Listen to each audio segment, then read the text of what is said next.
السلام علیکم۔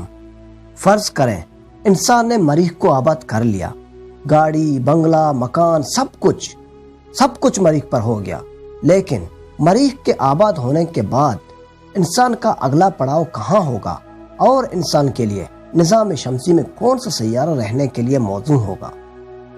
تو میرا جواب ہوگا کہ نظام شمسی میں اگر کوئی سیارہ رہنے کے قابل ہوگا تو وہ عطارد ہوگا۔ لیکن کیسے؟ یہ سب کچھ میں اپنے ناظرین کو آج کی اس ویڈیو میں بتانے والا ہوں۔ لیکن اگر آپ نے ابھی تک میرے چینل کو سبسکرائب نہیں کیا ہے تو ابھی سے سبسکرائب کریں اور ساتھ میں بیل آئیکن کا بٹن بھی دبائیں۔ تو دوستو، سب سے اہم وجہ جو اس حقیقت سے متعلق ہے وہ یہ کہ عطارد قریب ہے اور کافی چیزوں میں چاند اور مریخ سے مماثلت رکھتا ہے۔ جب تک ہم مریخ کو آباد کریں گے تب تک ہمارے پاس چاند پر رہنے میں بھی کافی تجربہ ہو چکا ہوگا۔ عطارد چاند اور مریخ میں مماثلت۔ چاند اور مریخ کی طرح عطارد پتریلا دھول زدہ گڑھوں والا علاقہ ہے۔ وہ عمارتی طریقے اور گاڑیاں جو چاند اور مریخ پر چلنے کے لیے بنائی گئی ہوں گی وہی ہی عطارد میں بھی کام آ سکیں گی۔ چاند کی طرح عطارد کا جھکاؤ، محوری جھکاؤ لگ بھگ 0.34 ہے، لہٰذا چاند کی طرح قطبین کی قریب ہمیشہ سائے میں رہنے والے گڑھے وہ جگہ ہوں گے جہاں پانی کی تلاش کے لیے جایا جا سکتا ہے۔ چاند کے لیے اس کا حل نکالنے کے بعد ہم اس قابل ہوں گے کہ ویسی تکنیک عطارد پر ہم استعمال کر سکیں۔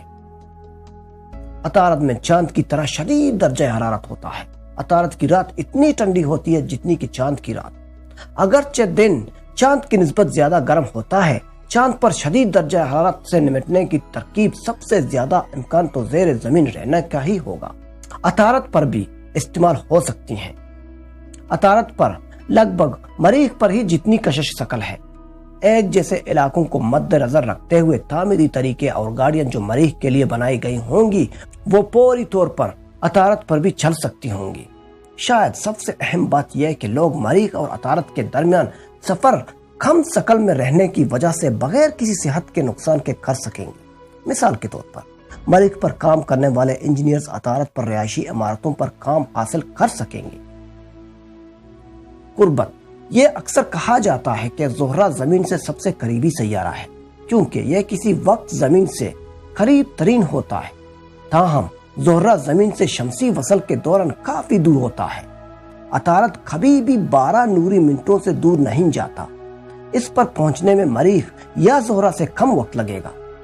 عطارد پر جانے کے لیے کم سے کم توانائی والی ہومان خط پرواز پر 105 دن لگیں گے، جبکہ زہرہ پر 146 دن اور مریخ پر 259 دن۔ عطارد کے لیے عملہ بردار مہمات اور مسافر اڑانیں سستی اور کم وزنی ہوں گی کیونکہ سفر کے لیے کم رسد درکار ہوگا۔ سب سے سستا پہنچنا چاند پر ہی ہوگا۔ اس طرح کی پروازیں محفوظ بھی ہوں گی کیونکہ عملہ مسافر خلا میں کم وقت گزاریں گے اور تابکاری خود شکل کا سامنا مختصر عرصے کے لیے کریں گے۔ مزید برآں زمین عطارد مجموعی عرصے صرف 116 دنوں کا ہوگا، جس کا مطلب ہوا کہ عطارد تک مہمات اڑانے ہر 4 ماہ بعد بھیجی جا سکیں گی۔ زہرہ کے لیے 19.5 ماہ جبکہ مریخ کے لیے 26 ماہ درکار ہوگا۔ اصولی طور پر عطارد کی آبادکاری کا اثر زیادہ تیزی سے آگے بڑھے گا اور آبادکاروں کو رسد تیزی سے مہیا کی جا سکے گی، جس سے ان کی حفاظت بہتر ہوگی۔ یہ دونوں نعمت اور لعنت ہیں۔ چاند پر یا زمین کے کرۂ فضائی کے اوپر کے مقابلے میں عطارد پر شعاع ریزی 6.7 گنا زیادہ ہوگی، لہذا شمسی تابکاری کہیں زیادہ شدید ہوگی اور لوگوں کو اس سے محفوظ رکھنا کہیں زیادہ مشکل ہوگا۔ ہمیں اپنا زیادہ تر وقت زیر زمین گزارنا ہوگا اور یا اس سے نمٹنے کے لیے خاص چیزیں بنانی ہوں گی۔ ہمیں شمسی ذراتی واقعات کے لیے بہت ہی اچھا خبردار کرنے کا نظام وضع کرنا ہوگا۔ دوسری طرف اس کا مطلب بہت ہی فراوان شمسی توانائی بھی ہے۔ مثال کے طور پر عطارد پر آبادی کو چاند یا مریخ کے مقابلے میں کافی ہلکے شمسی پینلوں کی ضرورت ہوگی۔ عطاردی دن کا چکر 176 دنوں کا ہے۔ چاند سے 6 گنا زیادہ طویل، سورج کی روشنی کے بغیر 3 ماہ کافی طویل عرصہ ہے۔ اور آبادی میں لوگوں اور زراعت کے لیے مصنوعی روشنی کی ضرورت ہوگی جو توانائی کے خرچے پر ملے گی۔ اس کا مطلب یہ بھی ہے کہ کافی توانائی کو ذخیرہ کرنے کی گنجائش درکار ہوگی تاکہ آبادی عطارد کی رات آرام سے گزار سکے۔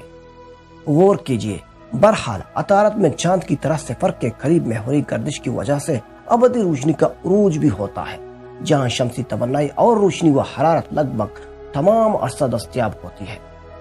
ظاہر ہے کہ گرمی ایک اہم مسئلہ ہوگا، تاہم تحقیق بتاتی ہے کہ عام درجہ حرارت کے حالات بلند ارتفاع پر سطح سے صرف 1 میٹر نیچے بھی ملتے ہیں۔ اس کے علاوہ فراوان شمسی توانائی آبادی کے اندر صنعتی پیمانے پر ایئر کنڈیشن کو توانائی دینے کے لیے کافی ہو سکتی ہے۔ ان تمام وجوہات کی بنا پر مجھے لگتا ہے کہ مریخ کے بعد عطارد انسانوں کی توجہ کا حاصل کر لے گا۔ سچ بات تو یہ ہے کہ مجھے رہنے کے لیے کیلسٹو اور نائٹن بھی پسند ہے، تاہم وہ کافی دور ہے اور آبادی کو توانائی دینے کے لیے کثیر شمسی توانائی کے بغیر غالباً وہاں پر نیوکلیائی عمل، انشقاق کے عمل، غدہ خط پر انحصار کرنا ہوگا۔ بہرحال ان کے پاس کہیں زیادہ پانی ہوتا ہے۔ دوستو، اسی کے ساتھ مجھے اجازت دیجیے۔ اللہ حافظ۔